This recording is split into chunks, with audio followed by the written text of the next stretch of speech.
PoK को लेकर रक्षा मंत्री राजनाथ सिंह ने दरअसल एक बड़ा संदेश दिया है। रक्षा मंत्री ने कहा है कि वो दिन दूर नहीं जब पीओके खुद वापस आएगा। राजनाथ सिंह ने कहा कि पीओके खुद कहेगा कि मैं भारत का हिस्सा हूं। हमने पाकिस्तान के साथ अपने इंगेजमेंट और स्कोप ऑफ डायलॉग को रिकैलिब्रेट किया है। अब जब भी बात होगी केवल आतंकवाद पर बात होगी, पीओके पर बात होगी और किसी दूसरे मुद्दे पर पाकिस्तान के साथ बात नहीं होगी। साथियों, मैं मानता हूं कि आज पाक ऑक्युपाइड कश्मीर के लोग हमारे अपने हैं। आप मानते हैं ना? पाक ऑक्युपाइड कश्मीर के लोग वो हमारे अपने हैं, हमारे परिवार का हिस्सा हैं। हम प्रधानमंत्री के श्री नरेंद्र मोदी जी के एक भारत श्रेष्ठ भारत के संकल्प के लिए पूरी तरह से प्रतिबद्ध हैं और हमें यह पूर्ण विश्वास है कि हमारे वो भाई जो आज हमसे भौगोलिक और राजनीतिक रूप से अलग हैं, वो भी अपने स्वाभिमान, आत्मा की आवाज और स्वेच्छा से भारत की मुख्य धारा में कभी न कभी जरूर वापस लौटेंगे। अगली खबर का रुख कर रहे हैं। सिक्किम के 50 साल पूरे होने के मौके पर प्रधानमंत्री नरेंद्र मोदी ने पाकिस्तान पर करारा प्रहार किया है। पीएम ने कहा है कि भारत की बेटियों के माथे से सिंदूर पोंछने वालों को देश ने करारा जवाब दिया। हमने एकजुट होकर आतंकियों और उनके सरपरस्तों को साफ संदेश दिया है। उन्होंने हमारे बेटियों के माथे से सिंदूर पोंछकर उनका जीना हराम कर दिया। हमने आतंकियों को ऑपरेशन सिंदूर से करारा जवाब दिया है।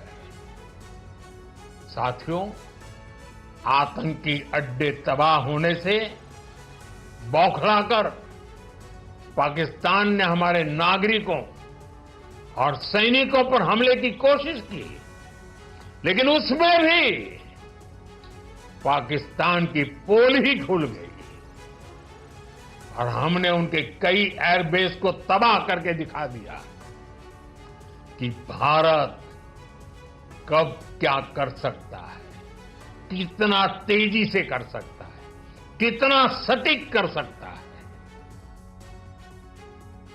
इधर army chief general Upendra Dwivedi ने जगत गुरु रामभद्राचार्य से राम मंत्र की दीक्षा ली और बदले में रामभद्राचार्य ने दक्षिणा में आर्मी चीफ से पीओके मांग लिया।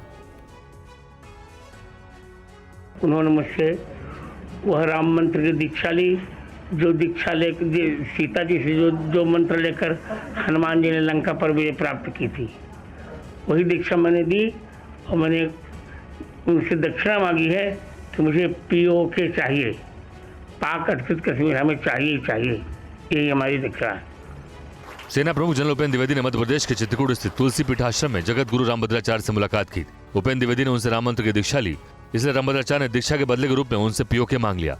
भद्राचार्य ने पाकिस्तान को चेतावनी देते हुए कहा कि अगर वो फिर हिमाकत करेगा तो नक्शे से मिट जाएगा। जैसे आगे अगर हमला करता है, फिर कोई आतंकवादी घटना तो देना चाहिए, उचित सबक हो, तब नक्शे से मिट जाएगा। अब चल नहीं दी। सेना प्रमुख ने सदगुरु नेत्र चिकित्सालय का निरीक्षण किया और सदगुरु सेवा संघ ट्रस्ट की ओर से आयोजित अभिनंदन समारोह में भी हिस्सा लिया। जनरल द्विवेदी ने गुरु रामभद्राचार्य को एक स्मृति चिन्ह भेंट किया और उनके सेवा कार्यों की सराहना की। गृह मंत्री अमित शाह 2 दिनों के जम्मू कश्मीर के दौरे पर पहुंच गए हैं। गृह मंत्री पुंछ में गोलीबारी के पीड़ितों से मिलेंगे। गृह मंत्री आज शाम करीब 7 बजे जम्मू पहुंचे। गृह मंत्री अमित शाह का जम्मू कश्मीर दौरा कई मायनों में अहम माना जा रहा है।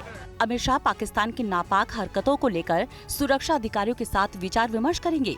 जानकारी के मुताबिक गृह मंत्री आज एयरपोर्ट से सीधा राजभवन जाएंगे। रात 8:30 बजे से 10:30 बजे तक राज्य की सुरक्षा रिव्यू मीटिंग करेंगे। सुरक्षा रिव्यू मीटिंग अमरनाथ यात्रा की तैयारी को लेकर होगी। सुरक्षा रिव्यू मीटिंग में उपराज्यपाल मनोज सिन्हा के अलावा प्रशासन, सुरक्षा और इंटेलिजेंस के अधिकारी मौजूद रहेंगे। 2 दिन के दौरे पर अमित शाह कल सुबह पुंछ जाएंगे, जहां पाकिस्तानी गोलाबारी से पीड़ित परिवारों से भी मुलाकात करेंगे। इसके बाद सुबह 10 बजे गृह मंत्री अमित शाह पुंछ में सिंह सभा गुरुद्वारा जाएंगे, जहां सिंह सभा गुरुद्वारे में गृह मंत्री प्रभावित परिवारों से बातचीत करेंगे। पुंछ दौरे के अंत में गृह मंत्री बीएसएफ के 141वीं बटालियन के मुख्यालय जाएंगे, जहां जवानों की हौसला अफजाई करेंगे। यहाँ वो डाक बंगला में अधिकारियों के साथ बैठक में सीमा पार की गतिविधियों और सुरक्षा का जायजा भी लेंगे। और जम्मू कश्मीर में आतंकवादियों के खिलाफ चलाए जा रहे अभियान में सुरक्षा बलों को बड़ी कामयाबी मिली है। सेना, पुलिस और सीआरपीएफ की टीम ने शोपियां में लश्कर आतंकियों के 2 मददगारों को गिरफ्तार किया है। लश्कर तैयबा आतंकियों के इन मददगारों का नाम इरफान बशीर और उजैर अहमद भट्ट है। अब ये सुरक्षा बलों के शिकंजे में हैं। इन दोनों ने सेना की राष्ट्रीय राइफल, जम्मू कश्मीर पुलिस और सीआरपीएफ के सामने आत्मसमर्पण कर दिया। ये दोनों 6 महीने से लापता थे। सुरक्षा बलों की ओर से जम्मू कश्मीर के कई इलाकों में आतंकियों की धरपकड़ के लिए तलाशी अभियान चलाया जा रहा है। इसी बीच बसकुचन क्षेत्र में सुरक्षा बलों को आतंकियों के होने का पता चला है। जब इलाके की घेराबंदी की गई तो इन दोनों ने आत्मसमर्पण कर दिया। इनके पास से भारी मात्रा में हथियार और गोला बारूद बरामद हुआ है, जिसमें 2 AK-56 राइफलें, 4 मैगजीन, 2 हथगोले, 102 राउंड कारतूस और भारी मात्रा में विस्फोटक शामिल है। आतंकियों के इन दोनों मददगारों के पास से 5,400 रुपए नकद और एक आधार कार्ड भी बरामद किया गया है।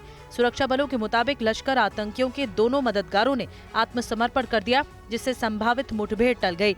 सुरक्षा बलों की ओर से अब इन दोनों से पूछताछ कर आगे की कार्रवाई की जा रही है। ऑपरेशन सिंदूर को लेकर बीजेपी विधायक रणवीर पठानिया का विवादित बयान सामने आया है। उन्होंने एयरफोर्स पर सवाल खड़े किए हैं। पठानिया ने कहा है कि ऑपरेशन सिंदूर के दौरान उधमपुर बेस पर क्या हुआ। रणवीर ने कहा कि उधमपुर बेस पर एयरफोर्स वाले सोए होंगे।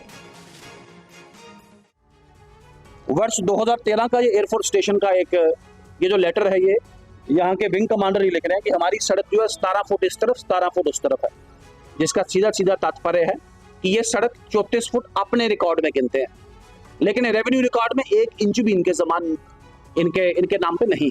ऑपरेशन सिंदूर के दौरान सबके ध्यान में एयरफोर्स स्टेशन में क्या हुआ, नालायकी होगी इनकी, सोए होंगे ये लोग, हमारा तो कोई कसूर नहीं है। हम लोगों ने तो अपने पलकों में बिठा के इनको यहाँ बिठाया। आज ये नोटिस आप देख रहे हैं, ये नया नोटिस है, सेक्शन 152 ऑफ भारतीय न्याय संहिता, अनऑथोराइज्ड ऑब्स्ट्रक्शन के लिए ये नोटिस आता है। ध्यान में रहे, एयरफोर्स स्टेशन के भी और जिला और तहसील एडमिनिस्ट्रेशन के भी जरा कानून को समझें। नहीं समझेंगे तो समझाना हमें आता है। इस जमीन के मालिक आज भी हम हैं। हमारी मालिक वाली जमीन में पहले वो 34 फुट थी, अब आप 50 फुटों से गिन रहे, और बिना किसी सोच के, बिना किसी समझ के, बिना कानूनी या संवैधानिक अपने पीछे कोई ऐसी सपोर्ट या रीजनिंग के आप ऐसे बेतुके नोटिस दे रहे हैं। और वहीं अपने बयान पर रणवीर सिंह पठानिया की सफाई भी सामने आई है। उन्होंने कहा कि मेरे बयान को तोड़ मरोड़ कर पेश किया जा रहा है, बयान को एडिट करके माहौल बनाया जा रहा है। देखिए आप, दिल का तार तोड़ के, मरोड़ के, एडिट करके, मॉर्फ करके एक वीडियो चला के एक माहौल, एक नैरेटिव बनाने की कोशिश की जा रही है। लेकिन ये जनता जो है सब जानती है। मैं पॉइंट 1 कह दूं, कोई भी ऐसा शब्द भारतीय सेना के लिए, इंडियन एयरफोर्स के नाम मैंने कभी कहा। कुछ शरारती लोग, इन शरारती तत्वों के खिलाफ हमारी लीगल टीम ने अपनी एफआईआर फाइल कर दी। We have talked to the concern police agencies. और शशि थरूर को लेकर खबर, शशि थरूर की सफाई से कांग्रेस संतुष्ट। कांग्रेस ने कहा थरूर के बयान से बात खत्म। कांग्रेस ने कहा कि थरूर ने ऐसा नहीं कहा था कि पहले सर्जिकल स्ट्राइक नहीं हुई थी। बीजेपी ने कांग्रेस पर हमला बोला है। पाक को बेनकाब करने पर कांग्रेस को दर्द क्यों? पाकिस्तान बेनकाब होगा तो कांग्रेस उस आदमी पर भी हमला बोलेगी जो उनकी पार्टी का ही सांसद है। उस पर नहीं चर्चा करनी, क्योंकि आज उन्होंने जो पोस्ट करके बता दिया कि नहीं, ऐसा नहीं कहा था कि पहले सर्जिकल स्ट्राइक्स नहीं हुई थी, तो बात वहीं खत्म हो गई। बीजेपी को एक जो है मौका मिलता है, बीजेपी तो हमेशा मौके की तलाश में रहती है कि विवाद कहाँ कहाँ पैदा कर सकते हैं। समाज में विवाद, परिवारों में विवाद, ये तो उनका काम है, छोड़िए ना उनको। जब ऑल पार्टी डेलीगेशन के सांसद इंक्लूडिंग शशि थरूर जी पाकिस्तान को अंतर्राष्ट्रीय मंच पर बेनकाब कर रहे हैं, तो कांग्रेस के पेट में दर्द क्यों हो रहा है? कांग्रेस क्यों करा रही है? ये रिश्ता क्या कहलाता है? पाकिस्तान को बेनकाब किया जा रहा है, रिएक्शन कांग्रेस पार्टी की तरफ से आ रहा है। इसका मतलब कि अंतर्राष्ट्रीय मंच पर जब भी पाकिस्तान बेनकाब होगा तो कांग्रेस पार्टी उस व्यक्ति पर भी हमला बोलेगी जो उन्हीं का सांसद है। और आपको बता देते हैं, कांग्रेस सांसद शशि थरूर ने पनामा दौरे में ऑपरेशन सिंदूर को लेकर क्या कहा था।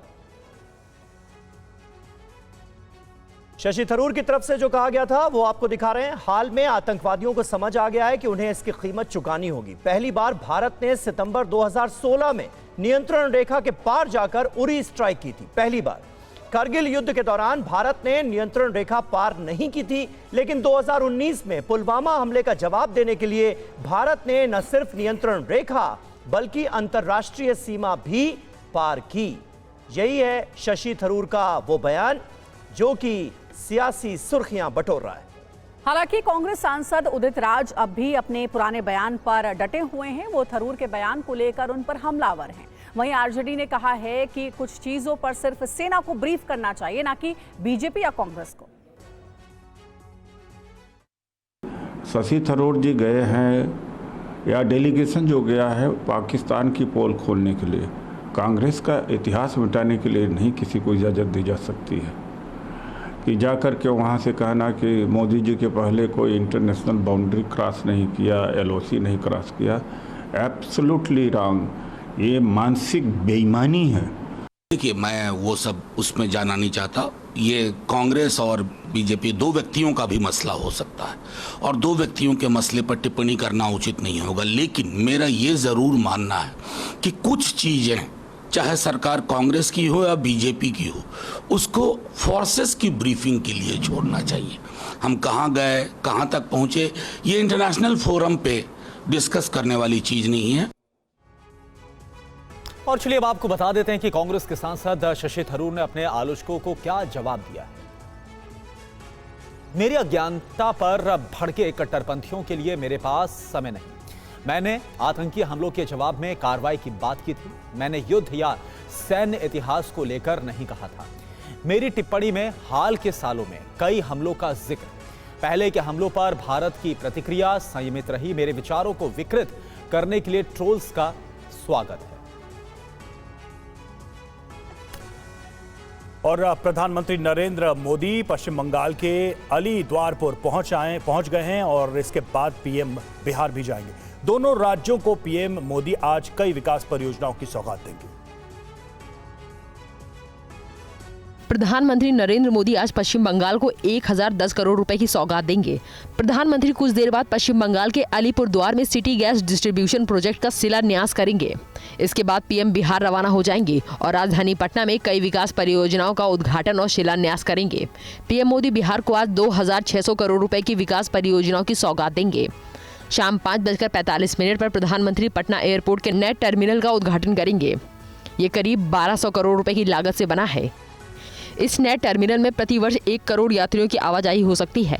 प्रधानमंत्री नरेंद्र मोदी इस टर्मिनल के साथ ही 1410 करोड़ रुपए से अधिक की लागत से बनने वाला बिहटा एयरपोर्ट के नए सिविल एनक्लेव की आधारशिला भी रखेंगे। पीएम मोदी आज पटना एयरपोर्ट से पटना बीजेपी ऑफिस तक रोड शो भी करेंगे। ऑपरेशन सिंदूर के बाद प्रधानमंत्री पहली बार बिहार आ रहे हैं। पहलगाम हमले के बाद प्रधानमंत्री ने पहली बार बिहार में ही कहा था कि आतंक को मिट्टी में मिला देंगे। इसके बाद ऑपरेशन सिंदूर शुरू हुआ। और प्रधानमंत्री नरेंद्र मोदी आज 2 दिन के दौरे पर बिहार पहुंच रहे हैं। पटना में उनका शाम रोड शो भी होना है। सड़कों पर ऑपरेशन सिंदूर से जुड़े पोस्टर्स भी लगाए गए हैं। देखिए टीवी 9 भारतवर्ष की ये ग्राउंड रिपोर्ट। ऑपरेशन सिंदूर के बाद प्रधानमंत्री नरेंद्र मोदी पहली बार बिहार आ रहे हैं। पहलगाम हमले के बाद बिहार पहुंचे प्रधानमंत्री नरेंद्र मोदी ने कहा था कि आतंक और आतंक की ज़मीन को वो मिट्टी में मिला देंगे, और मिट्टी में मिलाने का काम किया ब्रह्मोस मिसाइल ने। आज जब प्रधानमंत्री नरेंद्र मोदी बिहार पहुंच रहे हैं, पटना पहुंच रहे हैं बिहार की राजधानी, तो उनके स्वागत में ब्रह्मोस मिसाइल का रेप्लिका भी यहां पर तैयार है। और यहां पर बेली रोड पर ये उनके स्वागत में वैसे तो ऑपरेशन सिंदूर से संबंधित कई पोस्टर, कई तोरण द्वार बनाए गए हैं। पूरे रास्ते को आप देखें तो तिरंगा झंडे से। हमारे साथ बिहार सरकार के मंत्री, भारतीय जनता पार्टी के वरिष्ठ नेता नितिन नवीन जी मौजूद हैं। नितिन जी, आज प्रधानमंत्री का स्वागत उसी शौर्य के प्रतीक के साथ। मैं कहूँगा कि जिस प्रकार से हमारी सेना ने अपना शौर्य और पराक्रम दिखाया और माननीय प्रधानमंत्री जी ने उसको सामने से नेतृत्व प्रदान किया, निर्णायक नेतृत्व दिया, और कह सकते हैं कि आज पाकिस्तान की सीमाओं में घुस के उसके आतंकिस्तान को जवाब देने का काम पहली बार किसी प्रधानमंत्री ने किया तो वो नरेंद्र मोदी ने किया। एक तरफ सत्ता पक्ष ने ऑपरेशन सिंदूर से जुड़े पोस्टर लगाए हैं तो वहीं विपक्ष ने सरकार को फेल करार दिया है। आरजेडी दफ्तर के बाहर लगे पोस्टर में क्या है, आइए देखते हैं टीवी9 संवाददाता रुपेश कुमार की रिपोर्ट। भारतीय जनता पार्टी ने पोस्टर लगाया है कि न देश झुकेगा न बिहार का विकास रुकेगा। वहीं दूसरी तरफ आरजेडी के प्रदेश कार्यालय पर जो पोस्टर लगाया गया है उसमें लिखा गया है, हमारा कुर्सी का खेल है, हर विषय में फेल हैं। उसमें हर विषय को दर्शाया गया है कि 2005 से लेकर 2025 तक किन किन मसलों में, किन किन सेक्टर्स में फेल घोषित कराया गया है। नौकरी रोजगार से लेकर के और गड्ढा मुक्त सड़क तक सब में फेल दर्शाया गया है। ये आरजेडी के प्रदेश कार्यालय के बाहर जो है वो पोस्टर लगाया गया है। दूसरी तरफ राजधानी की सड़कों पर ऑपरेशन सिंदूर से संबंधित तमाम पोस्टर्स लगाए गए हैं। न देश झुकेगा न बिहार का विकास रुकेगा, यह भारतीय जनता पार्टी ने पोस्टर लगाया है। और दूसरी तरफ सड़कों पर आरजेडी के प्रदेश कार्यालय से लेकर के और अन्य सड़कों पर जो पोस्टर लगाया गया है वो एक ही पोस्टर है कि हमारा कुर्सी का खेल है, हर विषय में फेल हैं। और वो विषय भी यहाँ पर दर्शाए गए हैं और उन तमाम विषयों में फेल करार दिया है आरजेडी। हालांकि इस पोस्टर पर किसी पार्टी का सिंबल नहीं है, लेकिन प्रदेश कार्यालय भारतीय आरजेडी के प्रदेश कार्यालय के ठीक बाहर ये पोस्टर्स लगाए गए हैं। और देखिए इस बीच एक बड़ी खबर है, दिल्ली के प्राइवेट स्कूलों में फीस बढ़ोतरी का मामला। सुप्रीम कोर्ट ने प्राइवेट स्कूलों को नोटिस जारी किया है। शिक्षा निदेशालय और दिल्ली सरकार को भी नोटिस जारी किया गया है। फीस बढ़ोतरी के खिलाफ अभिभावकों की तरफ से याचिका लगाई गई थी। इस याचिका में दिल्ली हाईकोर्ट के फैसले को चुनौती दी गई है। पीयूष पांडे इस वक्त हमारे साथ लाइव जुड़े हुए हैं। पीयूष, क्या है इस नोटिस में, क्या कहा गया है? बिल्कुल करुणा, देखिए मसला ये है कि जब हाईकोर्ट ने इस मामले में अप्रैल में आदेश जारी किया था तो कुछ टिप्पणियां की थी। उन टिप्पणियों में सीधे तौर पर यह कहा गया था कि शिक्षा निदेशालय प्राइवेट स्कूलों के मामले में जो खास तौर पर फीस बढ़ोतरी का इशू है उस पर कोई दखल नहीं दे सकता है। इसके बाद पेरेंट्स एसोसिएशन ने सुप्रीम कोर्ट का रुख किया और अब सुप्रीम कोर्ट ने इस मामले में दिल्ली सरकार, शिक्षा निदेशालय और जो समिति है प्राइवेट स्कूलों की, अनएडेड स्कूलों की, उसको नोटिस जारी कर दिया है। पेरेंट्स का ये कहना है कि 100% तक फीस बढ़ाई जा रही है और ऐसे मामले में अगर सरकार और शिक्षा निदेशालय दखल नहीं देगा तो फिर कौन दखल देगा। चूंकि सुप्रीम कोर्ट के पूर्व के फैसले ऐसे हैं जिसके मुताबिक हाईकोर्ट की जो टिप्पणी है वो पूरी तरह से गलत है और ऐसी स्थिति में सुप्रीम कोर्ट इस मामले में दूध का दूध और पानी का पानी करे। दूसरी तरफ दिल्ली सरकार एक अध्यादेश लाने की तैयारी में है। ऐसी स्थिति में अब इस मामले पर जब दिल्ली सरकार और शिक्षा निदेशालय का जवाब आएगा तब स्थिति स्पष्ट हो जाएगी कि आखिर जो प्राइवेट स्कूल हैं वो फीस कितनी हद तक बढ़ा सकते हैं और या फिर उन्हें फीस बढ़ाने से पहले किसकी अनुमति लेनी होगी। जी करुणा। शुक्रिया आपका पीयूष पांडे इस पूरी जानकारी के लिए। आगे बढ़ते हैं, खबर महाराष्ट्र से। महाराष्ट्र में 24 मई से 28 मई के बीच बारिश ने 21 लोगों की जान ले ली। मुख्यमंत्री देवेंद्र फडणवीस ने तत्काल नुकसान की जांच के आदेश दिए। 5 दिनों से महाराष्ट्र के मुंबई, पुणे, रायगढ़, सतारा, रत्नागिरी और सिंदूर समेत कई जिलों में जोरदार बारिश हुई। मूसलाधार बारिश और आंधी तूफान की वजह से कई लोगों की जानें चली गई। मुख्यमंत्री फडणवीस ने सभी जिला कलेक्टरों को निर्देश दिए हैं कि वो तत्काल राहत का काम शुरू करें। प्राकृतिक आपदा ने करीब 2 दर्जन लोगों की जान ले ली। आपदा विभाग ने जानकारी दी है कि प्रदेश में 21 लोगों की मौत हो गई, जबकि 12 लोग घायल हुए। सबसे अधिक मौतें बिजली गिरने से हुई, जिसमें 8 लोग मौत का शिकार हो गए। 5 लोग पानी में डूबे। पेड़ गिरने से 4 लोगों की मौत हुई, जबकि दीवार गिरने से 3 लोगों की मौत हुई। अब तक 22 मवेशियों की मौत की भी खबर है। मुंबई और पुणे जैसे शहरों में खतरनाक घोषित इमारतों की निगरानी की जा रही है। संभावित भूस्खलन क्षेत्रों की पहचान कर ली गई। कई नदियों में जलस्तर बढ़ने की वजह से बाढ़ जैसी स्थिति बन गई। बाढ़ के बीच से 45 लोगों को सुरक्षित निकाला गया, जबकि 70 से 80 परिवारों को शिफ्ट किया गया। मौसम विभाग ने अगले 3-4 दिनों तक तटीय कोंकण और पश्चिमी घाट के क्षेत्रों में भारी बारिश को लेकर अलर्ट जारी किया है।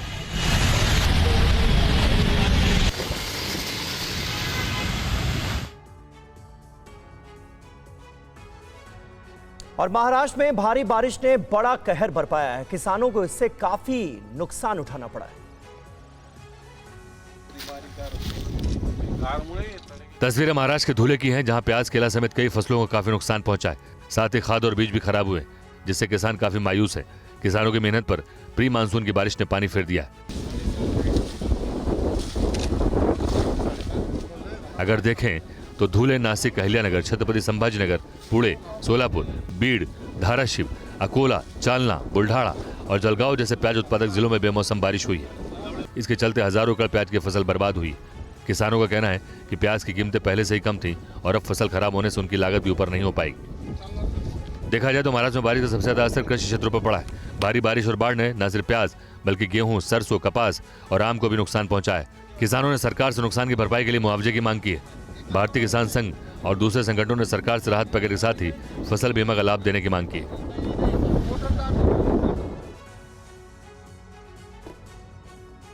राजस्थान के भीलवाड़ा में कल शाम मौसम अचानक खराब हो गया और तेज हवाओं के साथ आई आंधी ने जमकर तबाही मचाई।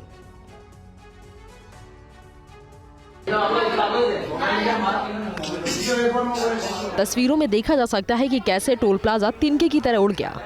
आंधी इतनी तेज थी कि टोल प्लाजा पर बने बूथ भी नहीं बच पाए। सभी बूथ तेज हवा की चपेट में आने से पूरी तरह बिखर गए। आप देखिए कैसे टोल नाके पर बनी लोहे की ये शेड तेज हवाओं के कारण उड़ गई और पास खड़ी एक वैन और ट्रॉली पर गिर पड़ी। शेड का एक बड़ा हिस्सा तो हवा में उड़कर 50 फीट दूर जा गिरा। गनीमत रही कि इस हादसे में कोई बड़ी जनहानि नहीं हुई। हालांकि वैन में बैठे एक यात्री को हल्की चोट आई और वाहन को आंशिक नुकसान हुआ है। लोहे की ये शेड उड़ने के बाद कई वाहन चालक काफी घबरा गए और तुरंत वहां से अपने वाहन को हटाते नजर आए। इस दौरान टोल पर मौजूद कर्मचारी भी अपनी जान बचाने के लिए सुरक्षित स्थानों की ओर भागते नजर आए। घटनास्थल पर कुछ देर के लिए अफरा तफरी मच गई। फिलहाल प्रशासन की ओर से घटनास्थल की जाँच की जा रही है और मलबा हटाने और यातायात सुचारू करने का काम जारी है। जम्मू कश्मीर में सलाल डैम के सभी गेट्स को खोल दिया गया है, जिससे जलस्तर 20 फीट पार कर गया है। रियासी से अखनूर तक खतरा काफी बढ़ गया है।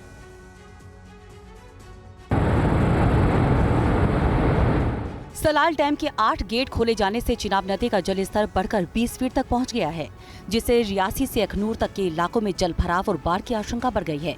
प्रशासन ने लोगों को नदी किनारे नहीं जाने की चेतावनी दी है। किया जाता है कि दरियाई चिनाब का पानी बढ़ गया है और सलाल डैम के जो गेट्स हैं वो भी खोल दिए गए हैं। मेहरबानी करके अपने घरों में रहें और अपने मवाल मवेशी को भी घरों में रखें, दरिया के किनारे ना जाने दें। आशंका है कि नदी किनारे बाढ़ आ सकती है। इस दौरान लोगों को चिनाब नदी से दूर रहने की सलाह दी गई है। चेतावनी में ये भी बताया गया है कि 29 मई से 30 मई 2025 के बीच जलाशय से अतिरिक्त पानी छोड़ा जाएगा, जिससे चिनाब नदी का जलस्तर अचानक बढ़ सकता है।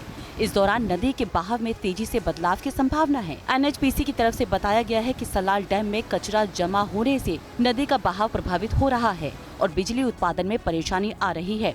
इस कचरे को बहाने के लिए चिनाब नदी में ज्यादा पानी छोड़ा जाएगा।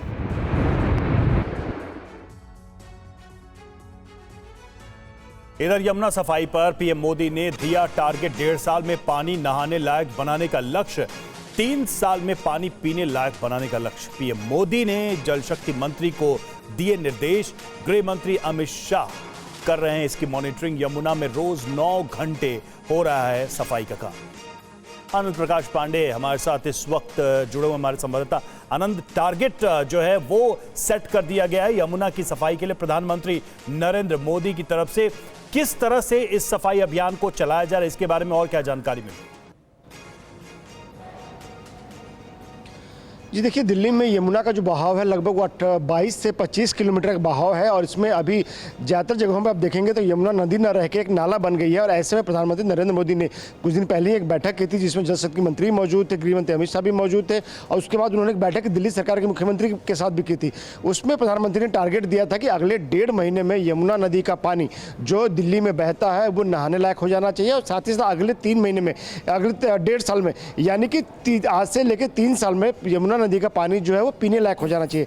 तो प्रधानमंत्री ने जो टारगेट दिया कि अगले 3 साल में यमुना नदी को पानी को पीने लायक बनाना है, तो उस पर काम शुरू हो गया है और जो काम है उसको 3 चरणों में बांटा गया है, 3 महीने, 1.5 साल और 3 साल।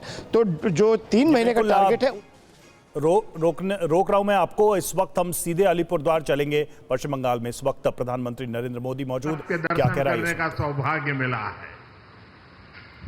साथियों, आज जब भारत विकसित राष्ट्र की ओर बढ़ रहा है तो बंगाल की भागीदारी अपेक्षित भी है और अनिवार्य भी है। इसी इरादे के साथ केंद्र सरकार यहां लगातार इंफ्रास्ट्रक्चर, इनोवेशन और इन्वेस्टमेंट को नई गति दे रही है। बंगाल का विकास भारत के भविष्य की नींव है और आज का दिन उसी नींव में एक और मजबूत ईंट जोड़ने का दिन है। कुछ देर पहले हमने इस मंच से अलीपुरद्वार और कूच बिहार में सिटी गैस डिस्ट्रीब्यूशन प्रोजेक्ट का शुभारंभ किया है। इस प्रोजेक्ट से 2.5 लाख से अधिक घरों तक साफ, सुरक्षित और सस्ती गैस पाइपलाइन को पहुंचाई जाएगी। इससे न सिर्फ रसोई के लिए सिलेंडर खरीदने की चिंता खत्म होगी, बल्कि परिवारों को सुरक्षित गैस सप्लाई भी मिल पाएगी। इसके साथ साथ सीएनजी स्टेशन के निर्माण से ग्रीन फ्यूल की सुविधाओं का भी विस्तार होगा। इससे पैसे की भी बचत होगी, समय की भी बचत होगी और पर्यावरण को भी राहत मिलेगी।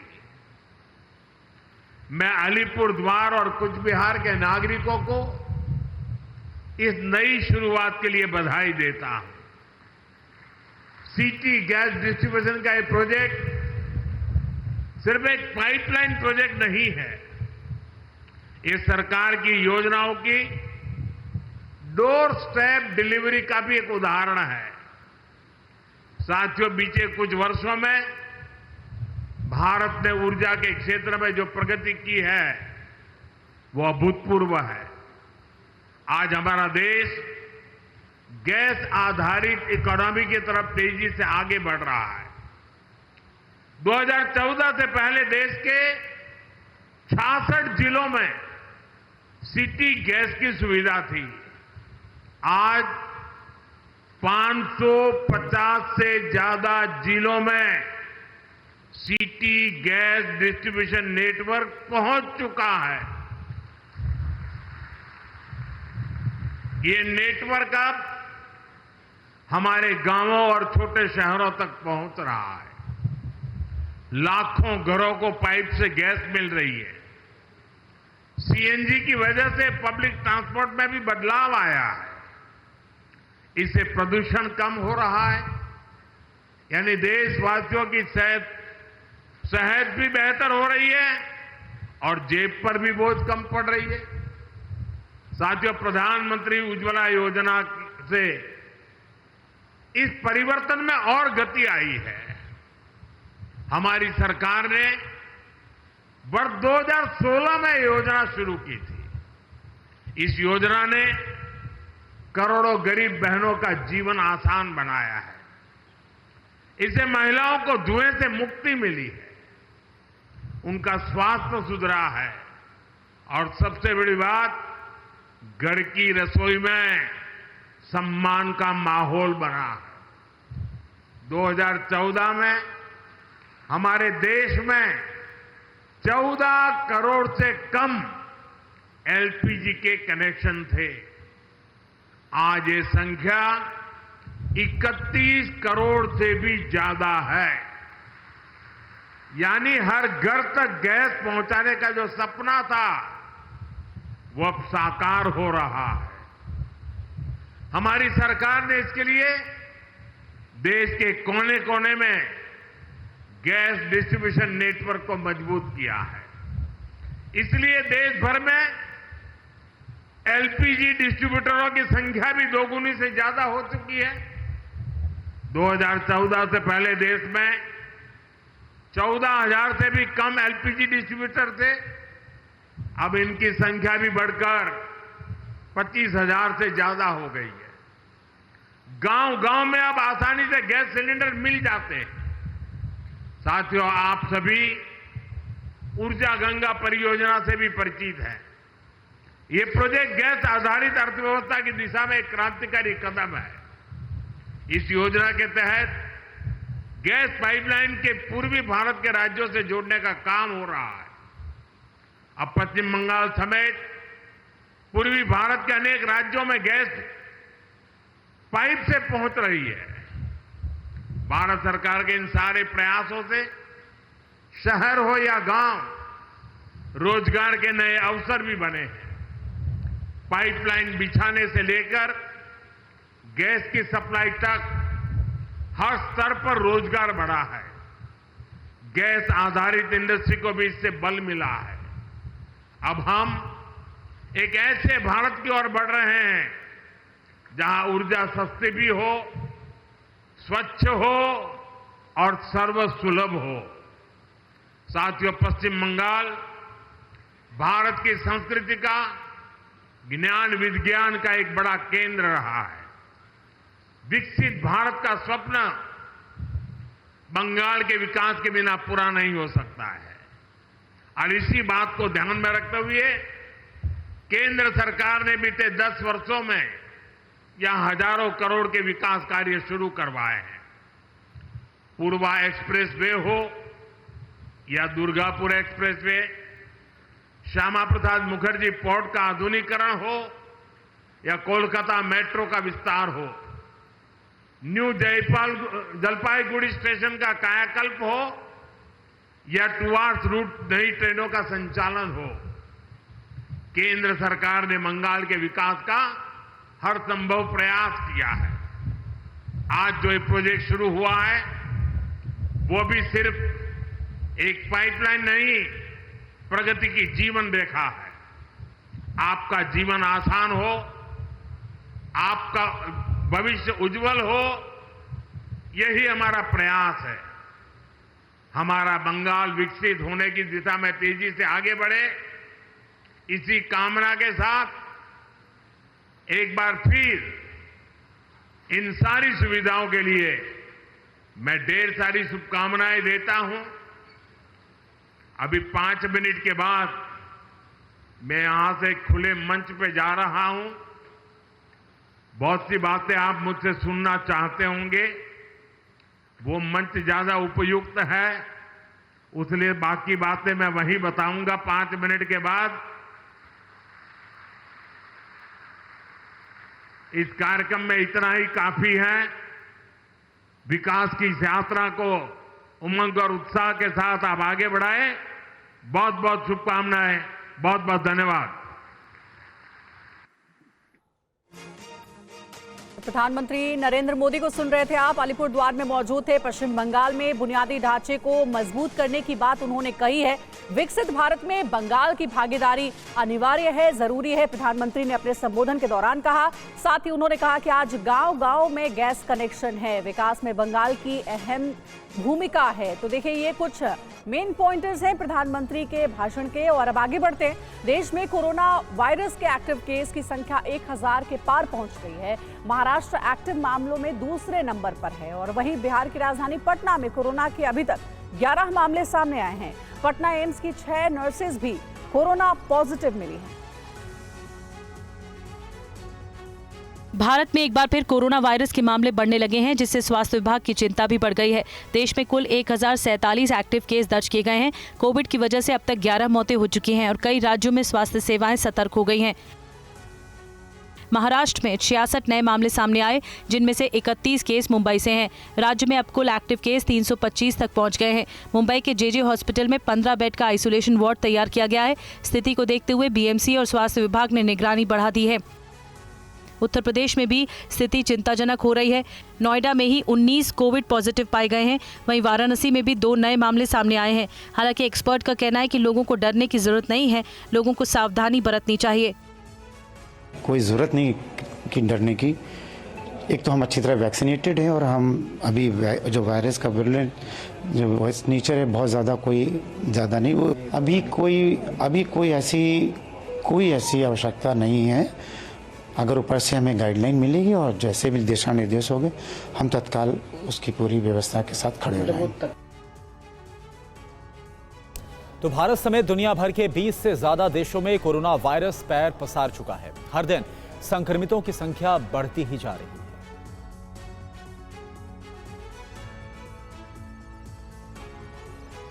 कोरोना वायरस एक बार फिर रफ्तार पकड़ता नजर आ रहा है। कई देशों में कोविड के मामलों में तेजी से बढ़ोतरी हो रही है, जिसको लेकर टेंशन बढ़ने लगी है। इसके पीछे कोरोना के नए वेरिएंट्स को जिम्मेदार माना जा रहा है। इस बीच विश्व स्वास्थ्य संगठन यानी WHO ने कोरोना के नए वेरिएंट्स को लेकर अलर्ट जारी किया है। भारत समेत दुनिया भर के 20 से ज्यादा देशों में कोरोना वायरस पैर पसार चुका है। हर दिन संक्रमितों की संख्या बढ़ती नजर आ रही है। WHO ने कोरोना के बढ़ते मामलों पर चिंता भी जाहिर की है।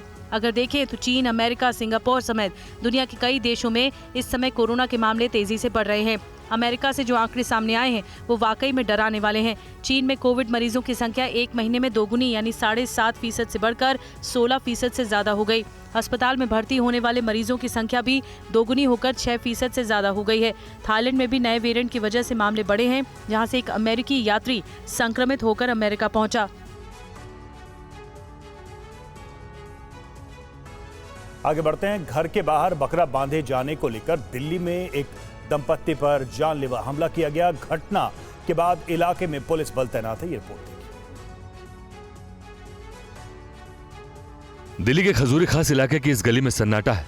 भारी संख्या में पुलिस बल तैनात है। बताया जा रहा है कि इस स्कूटी के पास से कुछ लोगों ने बकरे बांधे हुए थे, जिसका स्थानीय निवासी मनोज धामा ने विरोध किया तो लाठी डंडों से हमला कर दिया गया, जिसमें धामा की पत्नी गंभीर रूप से घायल हो गई।